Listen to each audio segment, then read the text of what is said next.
So the pre-order situation for both of these consoles online has been a mess most times. A lot of these websites just can't seem to handle the traffic at all, and like you hit add to cart or pre-order and it's like it's already in your cart, you have the maximum amount.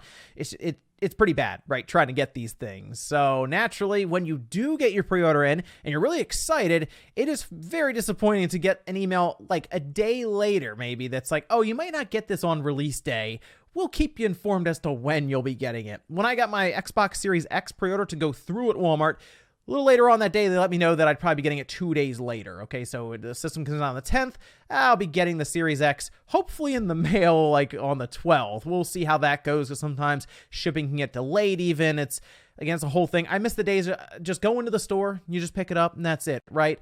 But because of how popular gaming has really gotten to now, and of course the PS5 being hyped up like crazy, the Series X got a big boost in hype with Bethesda being bought by Microsoft. These systems are pretty hard to find right now, just overall. And of course, people are also trying to get in there, pick a couple up, and then flip them online, especially going into the holidays. But it does look like we might be seeing more and more of those emails letting us know that the pre-order that we put in, hoping we get it on launch day, might not be ready to go then. Guys, if you enjoyed the video, make sure you like it down below to help out, and subscribe if you're new here to the Spawn Wave Plus channel. So let's go over here to Video Games Chronicle, because when I saw this headline, it made me laugh a bit, because I remember dealing with a situation like this one, like this exact one, with the PlayStation 4 Pro. Now, it's not like exclusive to Sony, because the Xbox One X, I remember, had something similar at the time for this. I wasn't in full swing with ordering anything for retail at that time, but with the PlayStation 4 Pro, I was. So this says Sony has started informing retailers of their PlayStation 5 launch day allocation. UK retailer Shop2 says some PS5 pre-orders won't arrive on day one. Now, I didn't even know what Shop2 was when I read this. I was just, okay, I'll go check it out. It's just a retailer site online, looks pretty standard. You go there, and I guess they took pre-orders. The problem was they took pre-orders beyond what they were going to be getting, and now they're letting people know that they won't have enough. They say, we have received the allocation details from Sony, and unfortunately, we regret to inform you that we will not be able to fulfill your pre-order on day one/release date. So have you ever wondered how pre-orders go up almost immediately if there's an announcement? Maybe at a smaller store, not like a Best Buy or a Walmart or something. Maybe there's like a local store near you and you're like, oh, they're already doing pre-orders. Or even, you could technically even say GameStop, although their buying power is much higher. But like online stores that maybe like Shop2 I had not heard of, but they were taking pre-orders on the PlayStation 5. They're actually guessing. And I'll admit, it's something we did kind of as well. When we were running the stores and we were trying to get orders in for the PlayStation 4 Pro, as an example, it was announced and then pre-orders started to go up when we figured out pricing. The biggest thing we want to know before we start taking pre-orders is the price, so we can make sure we take an acceptable deposit. And of course, the release day, so we know when to plan out. Most of the time, they're not going to say it's out like 2 weeks from now, but I mean, with Nintendo, sometimes they'll announce something that's out the following month, and it's a mad scramble to get it. Fortunately, the wholesaler we worked with was Nintendo, like they were direct to Nintendo. We did Nintendo Direct, that's how they'd say it. But that meant we were, our communication line was shorter to get to Nintendo, whereas with Sony and Microsoft, there was an extra step involved. There was a wholesaler, and there was like a distributor with them too, and it was kind of all over the place for that. But we wanted to get at least the pricing, so we knew, okay, is it something we should take $50 down? Is it going to be a cheaper system? We can take $25. Is it like stupidly expensive? We're just going to go for $100. But we didn't really know exactly how many systems we would get. And there was a concern at times, because naturally you're getting all these people calling you and they want to put money down, which for a small business, of course, they're like, oh, we want to give you money to get this. But there was always that thought where like, should we limit this thing? Should we be like, all right, we'll see if we can do 5 for now? Or if you're Shop2 and you're just getting smashed with traffic, right?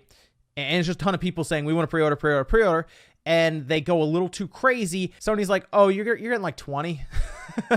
And then you kind of think, well, what do we do? What we would end up doing if we would go over with pre-orders, we'd let people know just this. We'd say, hey, we don't know if we're going to have it, so if you need to cancel your pre-order, you can do that. now. Of course, smaller businesses don't like to have to, cancel pre-orders, but, we try to make everything right for them. Sometimes they would be fine with that, but others, if it was a present, if they needed it day one, they'd come and cancel and see if they could figure out another spot. And that just seems to be what's happening with Shop2 here, is they just took way too many pre-orders, and now they're kind of scrambling a bit, letting everyone know it might be a little longer till like the second shipment or the third shipment even. It really comes down to how many they took in versus how many they're actually getting. And I gotta say, it gets even crazier considering there's a digital version of the PlayStation 5 and a regular one. When we were just dealing with like a PlayStation 4 Pro, it's much more straightforward, right? But like now you're also trying to figure out, okay, how many digital versions of the PS5 do I think I'm gonna get? How many regular ones? Splitting it doesn't seem that bad on paper, like if you're a customer looking at this, but when you're doing ordering, especially for multiple stores, it would have been such a pain to figure out. Like I would lose my mind over, okay, which color of the 3DS do I think will sell better? That seriously, that's what it was. I was like, will the blue one sell better than the red one? I don't know. Like that was an actual thing, trying to figure that out. Now we already know Amazon, of course, had to send out emails letting people know something similar, that you might not get it on day one. And I think Amazon's running into something as well like that, because they took a ton of pre-orders, I'm sure. And I am trying to figure out if it is just communication between Sony, the wholesaler, and then the wholesaler to like Amazon and others. Amazon should be direct to Sony though. So it's hard to say if the stock situation for the PS5 is bad or just the demand is very high. I'm going with the demand is very high, as Jim Ryan's even said that the stock overall this holiday will be more than what the PlayStation 4 was when it launched. And that was okay. It was still really hard to find a PS4 during the holiday that first time, but I mean, whenever these consoles launch, that's just the way it is.